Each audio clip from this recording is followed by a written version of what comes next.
Bonjour, je suis Hakim La'alam et je vous propose ma chronique du mercredi 2 décembre 2020. Elle s'intitule « Embargo malveillant et sournois ».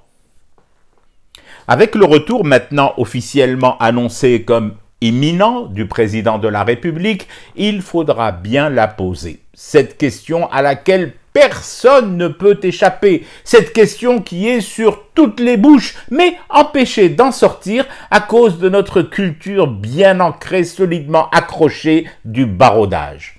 Oui, on ne peut faire l'impasse, ni le carrefour, ni l'intersection sur la seule question qui vaille d'être posée à l'occasion du retour de Gigi, enfin guéri. Et moi je suis désolé, mais je la pose cette question. Pourquoi les chefs d'État étrangers ne viennent pas se soigner en désédie?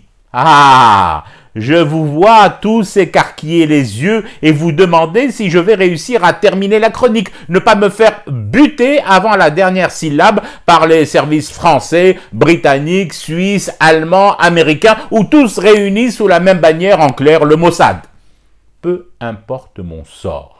Que vaut mon sort devant la profondeur de ma question que je répète, au cas où tous ces chefs d'État étrangers feraient semblant de ne pas m'entendre ou me comprendre? Pourquoi les présidents des autres nations ne viennent jamais se soigner chez nous? Que cache ce boycott qui ne dit pas son nom? Pourquoi un tel ostracisme renfermant?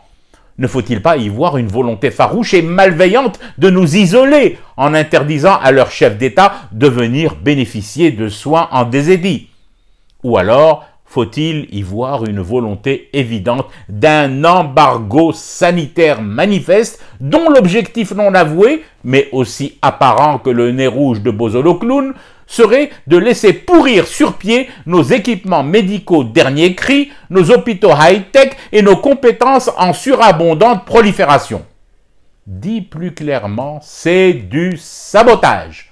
Si les présidents des autres États ne viennent pas se soigner ici, c'est pour porter un coup rude à notre système de santé, à notre modèle de développement et à notre marche ferme et soutenue en direction de la Deuxième République.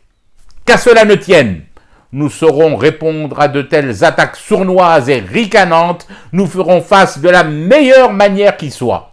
Nous nous sacrifierons en nous soignant en masse et avec courage ici, chez nous. Une fois soignés, Amin ya Rabbi, nous occuperons notre convalescence à fumer du thé pour rester éveillés à notre cauchemar qui continue. C'était Hakim La'alam, je vous retrouve demain pour une autre chronique et une autre façon de dire son amour à l'Algérie.